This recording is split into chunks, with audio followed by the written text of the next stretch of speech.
Hoy toca hablar del Draft 2025, una edición en la que esperábamos mucho movimiento, pero que finalmente no ha tenido tanto. Pero no deja de ser una clase muy potente y una nueva camada de jugadores que se añade a la mejor liga del mundo.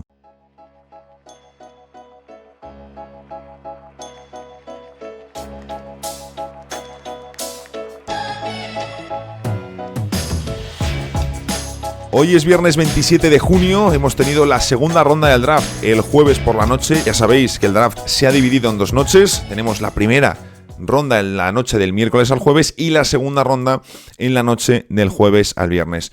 Una edición en la que se prometían muchos movimientos, muchos traspasos destacados, y es cierto que ha habido bastante movimiento, o hemos tenido movimientos, mejor dicho, pero de rondas no tan protagonistas. No hemos tenido picks tan altos en los que hayamos visto traspasos o movimientos, y por supuesto no hemos visto grandes traspasos de jugadores durante estas dos noches, después de venir de unos cuantos días en los que habíamos visto que es el traspaso de Kevin Durant, que es el de Jrue Holiday, el de Kristaps Porzingis, el de Desmond Bane, fechas anteriores, en fin.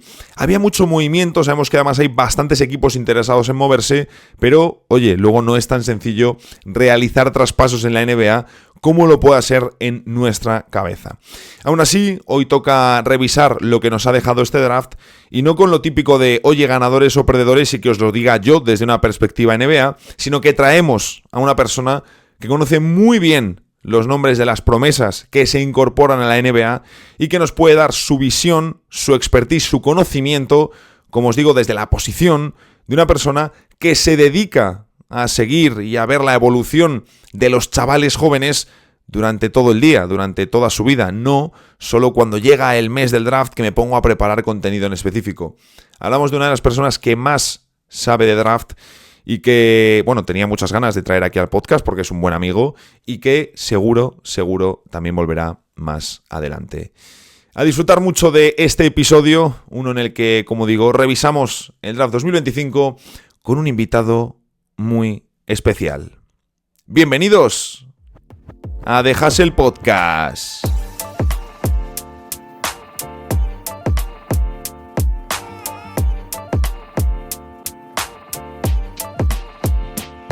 Don Artau Pascual, qué alegría, qué placer tenerte hoy por aquí en el canal, y el mejor día de todos.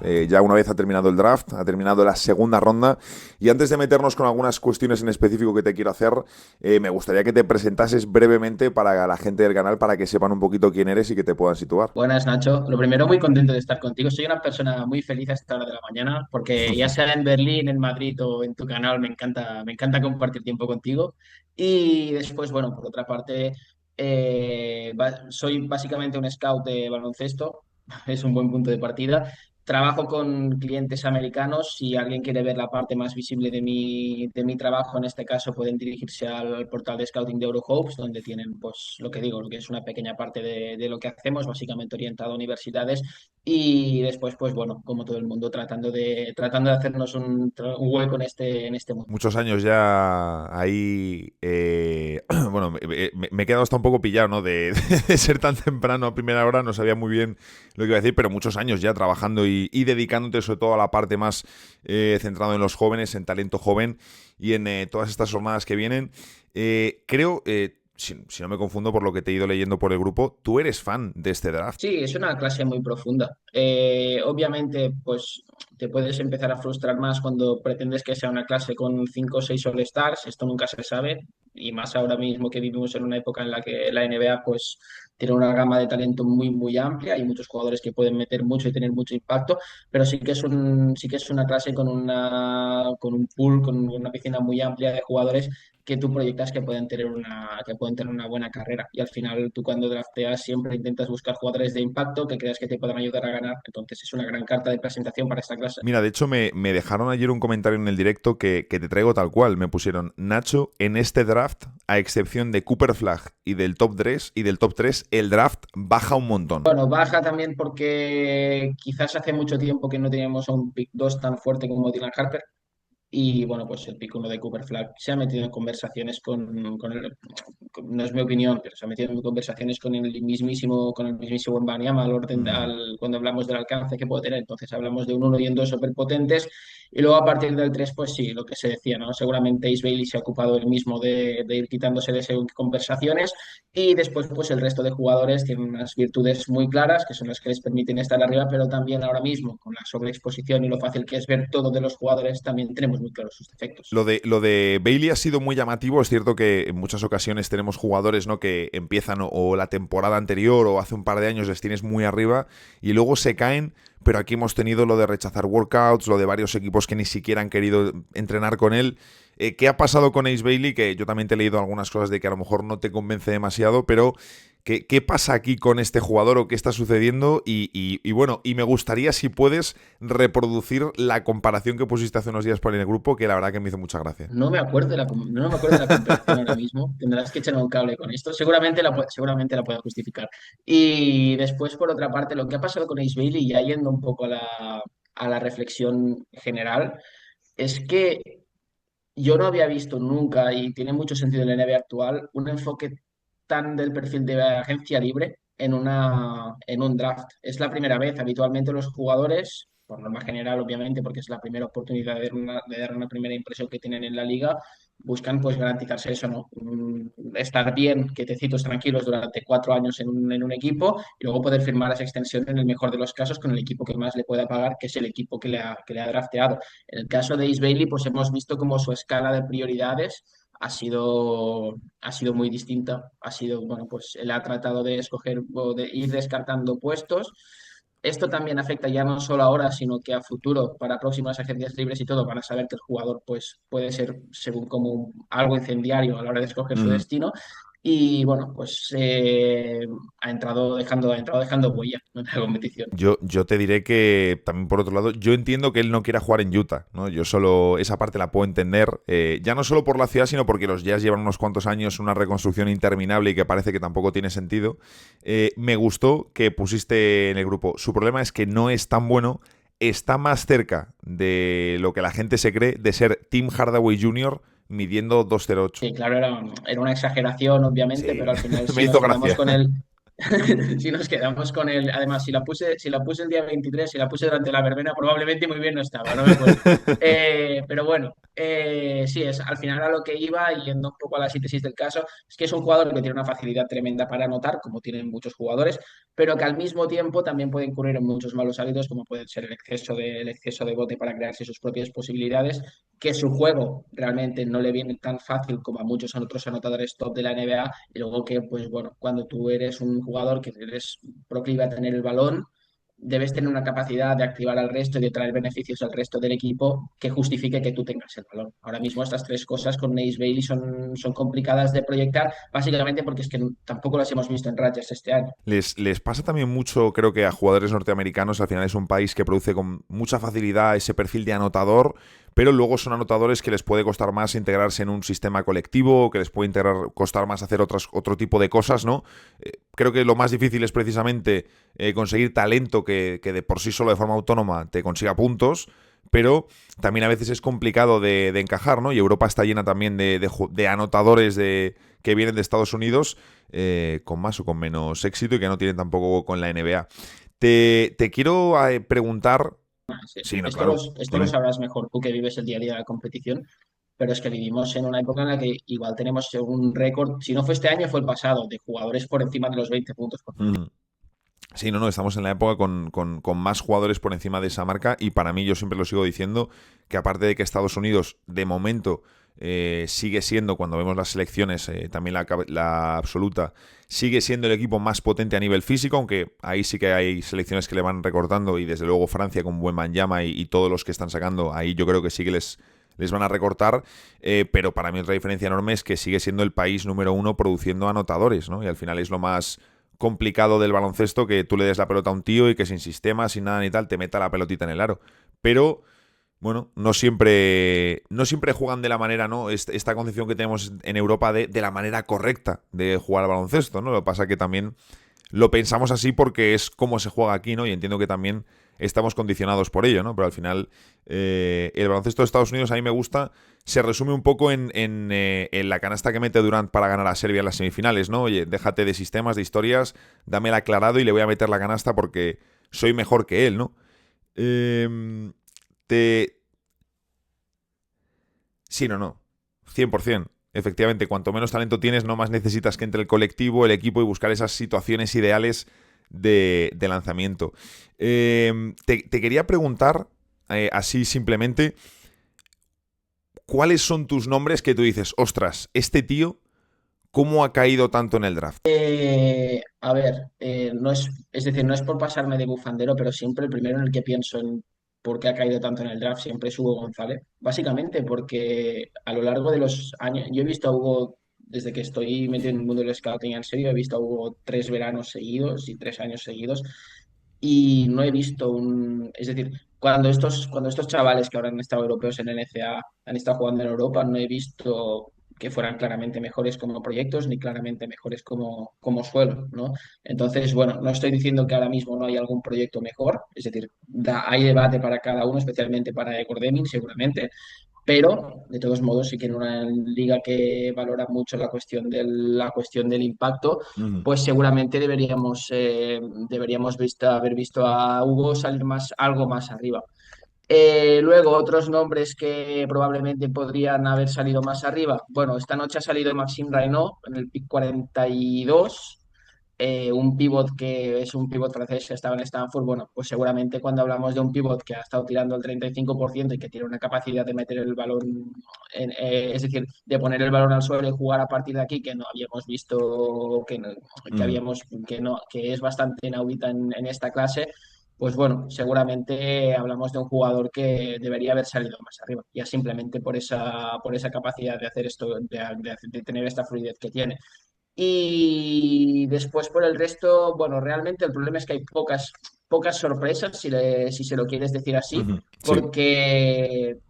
porque cada pick tiene una justificación. Entonces es algo complicado. Seguramente uno que me ha sorprendido que bajara, porque yo lo había cogido antes, es Joan Bellinger, que acabó saliendo en los Minnesota Timberwolves en el 17. Y claro, aquí Ujú. hay un poco igual de que yo estoy condicionado por temas ser europeo y haberle visto mucho, pero me parece que no dista de ser el mejor o el segundo mejor proyecto de pivot de los que hay en este draft, por su capacidad atlética, por la curva de desarrollo que ha tenido en 3 años y por la capacidad de tener impacto en ambos aros. Entonces, bueno, estar con Gobert siendo francés es buen entorno, pero seguramente podría haber salido algo más arriba que el pick 17, en mi opinión. Me gustaba porque, claro, normalmente pasa en el draft que las personas suelen seguir un equipo, ¿no? La gente que sigue mucho la NBA tiene un equipo, tiene su equipo, mira las selecciones, no sabe cómo han jugado esos jugadores porque la primera vez que ha recibido más información de ellos es cuando ese equipo les ha drafteado, ve unos cuantos vídeos y, claro, en el vídeo de highlights todos son buenos. Y dice, qué buena pinta, qué contento estoy, qué tal, no sé qué. Pero lo estábamos mirando, lo miramos ayer en el directo, y de los jugadores elegidos en primera ronda de 2024 y de 2023, aproximadamente tan solo la mitad estaban en rotación, ¿no? Con más de 18-19 minutos de media. Entonces sabemos que aproximadamente la mitad de los jugadores elegidos en primera ronda no van a estar en rotación en su año rookie, ¿no? Que al final son solo unos pocos, a lo mejor alrededor de 8 o así, los que verdaderamente están por encima de 20 minutos, 22 minutos y están con tiempo de juego regular. Eso es muy difícil de predecir, ¿no? Porque al final no sabemos cómo van a estar los equipos, qué oportunidades les van a dar, es complicado, siempre hay lesiones. A mí ha habido cosas que me han llamado la atención, aparte de lo de Hugo, que lo decía, si no es solo una cuestión de porque sea español. Un jugador que a mí me gusta bastante es Quinn, ¿no? Que le han elegido los Pelicans después de un traspaso, pero es cierto que el traspaso me ha sorprendido bastante. Es un jugador que me gusta y que ojalá le vaya bien, pero el traspaso me ha parecido muy caro pagado por los Pelicans, sobre todo porque con el perfil que tiene, yo no le veo como pívot titular en la NBA. Entonces, desde tu prisma, ¿qué te ha parecido ese movimiento? Bueno, es una apuesta por un jugador que tiene muchísimo talento. Seguramente también está dirigida a que algún cambio va a haber Ujú. en el frontcourt de los Pelicans más pronto que tarde. Y bueno, al final, para lo que tú decías, creo que te refieres a él como que no le ves capacitado para ser pívot titular, has dicho. en la NBA. Por su perfil ofensivo sí que me pega más a lo mejor, o sea, no le veo desde luego como titular de inicio, sobre todo teniendo también a Missy por delante. Claro, yo al final cuando pienso en Derrick Queen, pienso en un tío que en Maryland ha jugado mucho de 5, pero que en la NBA probablemente para que su juego tenga sentido y para que tú te puedas garantizar más o menos que pueda pisar cancha, tienes que plantearte si tiene que acabar siendo un 4 quizás. Mm. Básicamente también porque su forma, es decir, atléticamente seguramente sea un 5 porque no, es decir, no está no es un jugador que físicamente tú te puedas imaginar jugando, defendiendo por fuera consistentemente, tal, pero Misi puede solventar un poco esto. Pero luego sí que piensas que es un jugador que puede echar el balón al suelo, que tiene muy buenas manos, que más o menos a su ritmo, sin ser súper explosivo ni nada, es capaz de crearse algunas situaciones con balón que no hemos visto en otros pivots de esta o en otros interiores de esta clase. Entonces, bueno, es una apuesta por su desarrollo con balón. Al final, piensas en algo más funcional, ¿no? Porque Messi va a ser un finalizador toda su vida. Sí. Esto también te simplifica mucho que saber que puedes poner una amplia gama de perfiles a su lado y que seguramente necesites tener a alguien más propositivo a su lado sin balón. Y después ni Herb Jones ni Trevor Murphy son jugadores que tengan mucho recorrido con balón. Entonces también falta otro manejador barra jugador que pueda hacer cosas con balón en la rotación de los New Orleans Pelicans. Entonces, bueno, pues sí que queda un... Tú te puedes imaginar que este draft de los Pelicans con Jeremy Fears y con Derrick Queen está orientado a obtener dos jugadores que tengan mucho peso con la toma de decisiones en este equipo y probablemente incluya a Derrick Queen como 4 o al menos lo pruebe. Ayer lo hablamos en el directo, ¿no? Que algún seguidor de los Pelicans no entendía el traspaso, le parecía muy caro y claro, ve un perfil de pivot que en los últimos años no ha triunfado en la NBA, ¿no? Cuando ha llegado un perfil de pivot talentoso con el que hay dudas a lo mejor más en la parte defensiva, no han terminado siendo en la mayoría de elecciones casos de éxito, ¿no? Sobre todo cuando son rondas altas. Hemos comentado ya un poco lo de Hugo González, que además me ha venido fantástico porque hemos matado ahí dos de un tiro. Tenemos que considerar, ¿no? Que es un jugador que hasta hace no demasiado estaba puesto en el top 5, ¿no? De algunos mocks y te lo sacas en un pick 28. Entonces, oye, ahí hay mucho valor para Boston y a mí es un jugador que me pega bastante con la grada de los Celtics y del Garden cuando le vean hacer jugadas de esfuerzo, ¿no? Porque al final es un jugador con mucho sacrificio y creo que eso el público del Garden lo va a recompensar. Te quería preguntar por el pick de Lakers de segunda ronda, que le hemos visto cómo se han movido y han elegido a Dow Ciero, si se pronuncia así.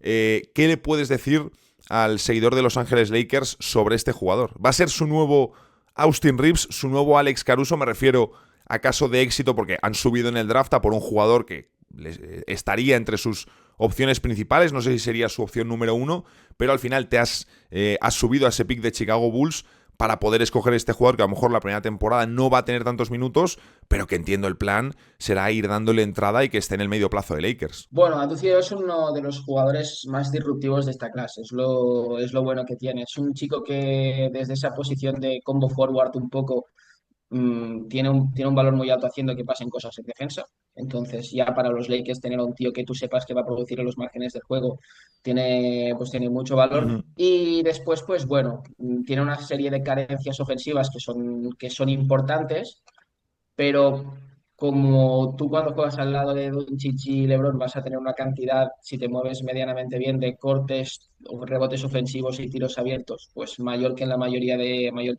equipos, o al menos es lo que te va a tocar asumir, y que además pues vas a estar en cancha de nuevo por esa capacidad, por hacerle la vida más fácil atrás, pues sí que es un tío que igual va a necesitar tiempo, pero que responde a ese perfil de jugador que tanto ahora con LeBron y Doncic como en un futuro solo con Doncic tú vas a necesitar poner al lado de tus estrellas. Le gusta hacer el trabajo sucio, es uno de los mejores, si no el mejor Hombre.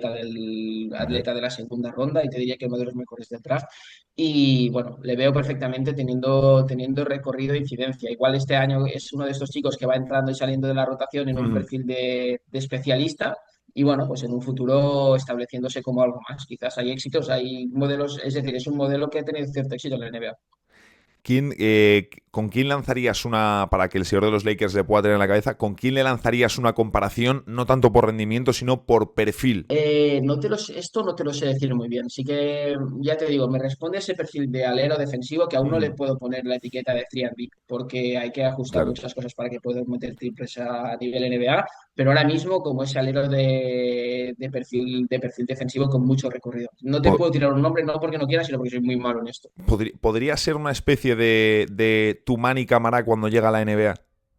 ¿O no? Sí, podría ser una especie de Tumani Camara. Pasa que, bueno, tú lo sabrás mejor esto, pero Tumani Camara también con balón era mejor de lo que la gente creía. Es decir, Tumani Camara podía pasar un poco más, podía echar el balón al suelo, podía llegar a pisar algo de pintura.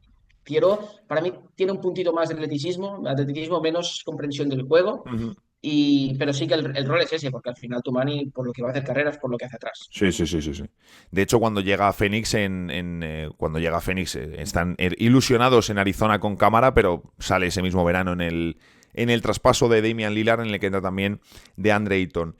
Para ir terminando, te quería preguntar cuál es tu elección preferida de primera ronda.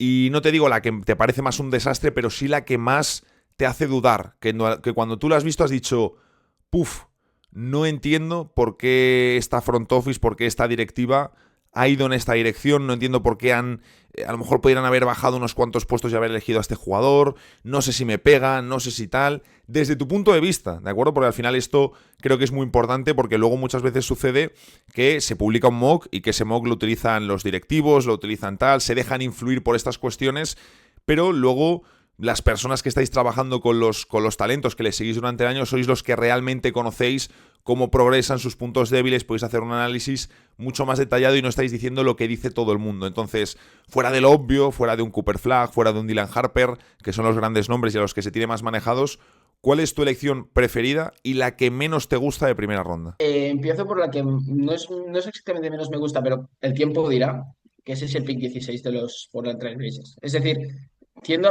Hansen Young, tiendo a pensar que cuando tú haces una apuesta de este tipo es porque realmente tenías inputs, como se dice ahora, o de que alguien le iba a hacer a seleccionar muy poco después. Entonces aquí lo único que pasa es que hablamos de la persona, de los que lo han seleccionado, pero realmente había más que lo iban a hacer. Esto ya nunca lo sabremos. Mm. Pero sí que es verdad que hay que ver qué pasa, porque bueno, todos sabemos que DeAndre Ayton y Robert Williams no forman parte del futuro a corto plazo ni a medio plazo de los Blazers, pero sí que draftearon a Donovan Clingan. Entonces, bueno, hay que ver aquí qué está pasando exactamente. Hay que ver también si Hansen Young es un tío que pueda pisar en NBA la temporada que viene, porque los Blazers acabaron el año en una dinámica que me da la sensación que igual no tienen una necesidad de meter al rookie a jugar la temporada No que la viene, tienen, ¿no? porque igual quieren ser competitivos. Y has metido a Drew Holiday en el equipo, es decir, has dado un paso en la dirección de quiero competir. Hmm. Y después la que a mí más me ha gustado, te voy con dos. Una que, bueno, la gente que me haya seguido en algún podcast últimamente sabe que es un jugador que me gusta mucho, que es Trey Johnson. Creo que Sabía, los, sa- pienso que los Washington Wizards. sabía que era sabía que era una de las que ibas a decir era Trey Johnson, que a mí también se ha dicho, sabiendo que podía estar proyectado un par de puestos arriba y con los Wizards tomando la decisión de descargar el salario de Jordan Poole, traer a un veterano mentor como CJ McCollum y luego meter a Trey Johnson, me parece un movimiento fantástico de los Wizards. Sí, a mí me parece un anotador especial. Es decir, no, para mí apenas es el mejor anotador de este draft, Mm. a mi opinión. Y después, en el caso de, ya yendo a una elección algo más bajo el radar, el valor que puede traerle a Charlotte Hornets Liam McNeely en el pick 29 me parece muy interesante. Es un chico que ha vivido una montaña rusa esta temporada en Yukon, porque bueno, pues Yukon en general ha sido una montaña rusa con muchísimas adversidades, pero que tiene un valor competitivo muy grande.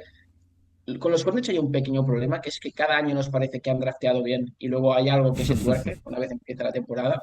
Pero bueno, este año debo volver a decir que me parece que han vuelto a draftear nombres que, bueno, pues tú te pones en su posición y dices, pues seguramente sería lo que habría drafteado. Mm. Y que te llegue Liam McNeely a un pick 29 es un pick de mucho valor, jugador que, bueno, pues tiene cosas tangibles e intangibles para hacerte ganar, que no te va a pedir demasiado balón, que, bueno, pues viene de una cultura competitiva muy rica, aunque no hayan salido las cosas. Entonces, bueno, pues es un muy buen nombre para ellos, un muy buen encaje cultural. Para ir terminando, Artau, que tienes que coger un vuelo y no quiero que lo pierdas por mi culpa. Hay un par de nombres por los que te quiero preguntar muy rápidamente. Uno de ellos, precisamente, es el pick que traspasa Portland Trail Blazers y que acaba adquiriendo Memphis Grizzlies, también por un seguidor del canal que es muy fan de Memphis Grizzlies.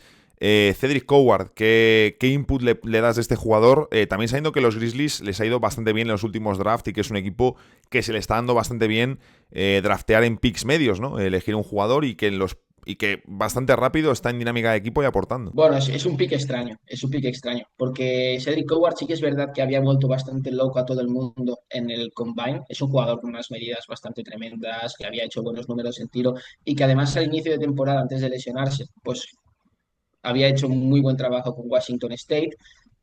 Pero bueno, no, una cosa, aquí hay dos cosas. La primera es que ha jugado muy pocos partidos, muy Ujú. bien, pero muy pocos partidos contra un nivel de competitividad, de competencia que seguramente no es el más exigente contra el que habría competido en todo el año. Y después también que hay que ver qué valor tienen las cosas del combine, porque esas medidas, es Claro. decir, las tiene, son innatas, pero eso son, es decir, son Son innatas, luego hay que medidas, ver cómo sí. se plasman en el juego, claro. Pero bueno, Bueno, de ya te hecho, digo, perdona que te corte, pero ahora, por ejemplo, que Mark Williams ha llegado a Phoenix, ha vuelto a aparecer un dato que ya apareció con su traspaso a Lakers, que es que su envergadura supera la de... no, es la de que con los brazos levantados, ¿no? Con los brazos para arriba, tiene más altura que Wembanyama, ¿no? Que dice, la gente ya se vuelve loca y dices como, bueno, pero primero necesitamos que se mantenga sano en cancha y que sepa moverse en defensa antes de que pueda utilizar esos brazos largos. claro, y en el peor de las cosas es que se ponga una norma de que hay que jugar X minutos todos con las manos arriba. Justo. No, pero fuera de esta broma, al final con Coward, bueno, pues pegó un estirón interesante esta temporada. Es bueno, es esa especie de wing de alero 3 que puede poner un poco el balón en el suelo, que parece que su tiro va a estar bien, que tiene una capacidad para ser disruptivo atrás y para moverse defendiendo balón que Ujú. pues vale mucho la pena. Pero bueno, es que igual no está listo para contribuir el año que viene. Entonces hay que ir viéndolo. Es una apuesta de Memphis que siempre se ha caracterizado, por otra parte, en los últimos años por hacer picks que cogen a la gente un poco a contrapié. Pero bueno, eso no les ha supuesto un problema tampoco, porque en general los jugadores que han ido metiendo en rotaciones, excepto excepciones muy contadas, han ido sumando y contribuyendo y encontrando su valor. Y ya te pregunto por el último nombre antes de preguntarte por un ganador y un perdedor. Thomas Sorber, el pivot que ha elegido Oklahoma City Thunder, realmente es el único perfil fuera de un base, pero ahí ya tienen a Nikola Topic. ¿Qué te parece? ¿Te encaja? ¿Te parece una apuesta interesante para Oklahoma, sabiendo que es el campeón de la NBA, que el único puesto que tenían peor era el de pivot, que añadieron a Hartenstein el verano pasado, que ahora ganan la NBA y meten a un pivot joven? Bueno, esa es la posición en la que podían meter jugadores. También porque al Mm. final es un perfil distinto de Chet Holmgren y de Isaiah Hartenstein, menos talentoso que los dos, con un porte algo más atlético y no tiene necesidad de ser un jugador que el año que viene ya esté en la cancha. Y bueno, después, pues eso, al final también tenemos que pensar que Toronto, Oklahoma en cualquier momento va a tener que empezar a tomar decisiones salariales porque Sí. ha ganado el anillo con un equipo en unas circunstancias bastante atípicas a nivel de payroll de los equipos que suelen ganar un anillo. Entonces, pues bueno, tener a perfiles como Sorber, como Topic que se vayan desarrollando y toda esta horda de picks que les viene después, Mm. pues Te compra tiempo. Es comprar tiempo para el proyecto y luego también, por ejemplo, yo lo hablaba con Rabinal el otro día grabando en NBA House, que muy probablemente, o yo espero que este equipo el verano que viene, pase lo que pase, traspase a Isaiah Hartenstein si no han conseguido un acuerdo que sustituya su opción de jugador de casi 30 millones, ¿no? Yo creo que será un jugador marcado a salir. Artau, bueno, ahora te pido tu ganador y tu perdedor, por supuesto, cuando coincidamos en Madrid te invito a una comida y ese día grabamos un podcast en persona en condiciones bonito e interesante. Si tuvieses que dejar, que creo que es difícil porque al haber pocos movimientos o los movimientos que hemos visto que han sido más secundarios, ¿no? De segundas rondas, por ejemplo, los Suns muy activos en esa segunda ronda del draft para terminar con Rasir Fleming.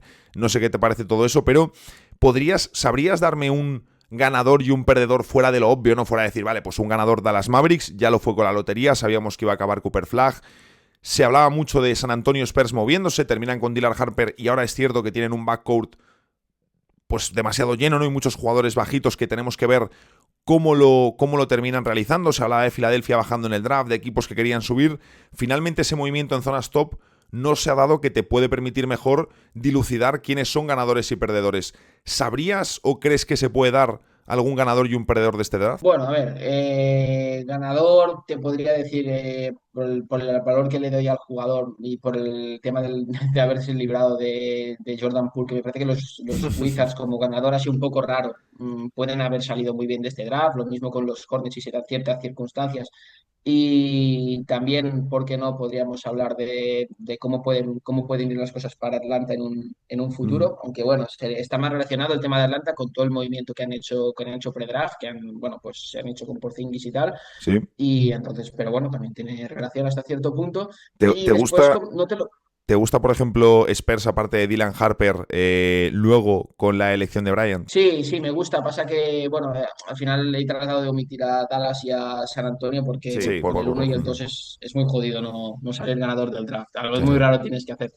Pero sí, sí, me gusta. Y creo que Carter Bryant igual no hay problema con que no esté listo para jugar muchos minutos el año que viene si quieren ser competitivos, porque bueno, también tienen ese margen de error. Y luego no es perdedor, pero vamos a ver si ha ganado o no, en función de si uno de los tres tíos sale bien, porque van a ser para el mismo rol los Brooklyn Nets, porque han Ya. escogido a Nolan Traoré, Ben Saraf y Egor Demin.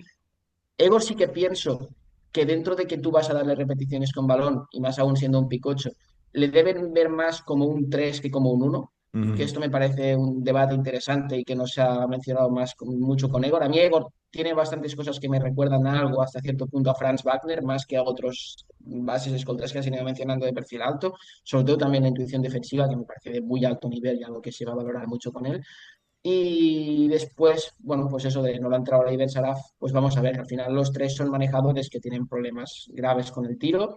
Ben Saraf y Egor Demin tienen carencias en la finalización a día de hoy llegando al aro. Nolan Traoré llega bien al aro, pero a veces también decide mal. Entonces, bueno, pues se van a fiar de que alguno de los tres se acabe convirtiendo en un manejador de primer nivel para NBA.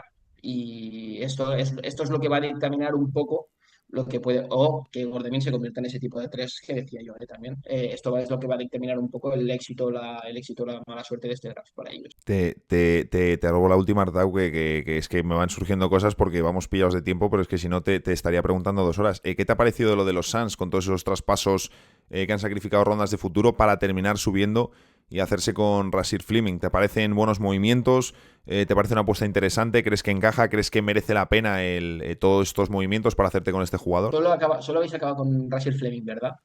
Yo juraría que sí, que al final hemos movido todas las rondas que había de segunda, sí, porque sí, yo juraría que sí. Ujú. A ver, sinceramente, es decir, si tú subías al pick 31 tenías que subir a por Rashid, porque junto a Reino probablemente era el único nombre de la segunda ronda que tú veías un claro, que yo al menos vi un claro caso para la primera. Rashid es una especie de cuatro, vamos a decirlo Ujú. así, aunque bueno, su posición ha sido muy versátil en el CA, ha sido muy variable, que bueno, pues tiene un perfil de finalizador muy claro. Es un tío que es activo cortando, es un tío que puede tirar desde fuera, que puede atacar close out contra jugadores que no necesariamente sean más lentos que él, porque también puede crearse espacio por la fuerza.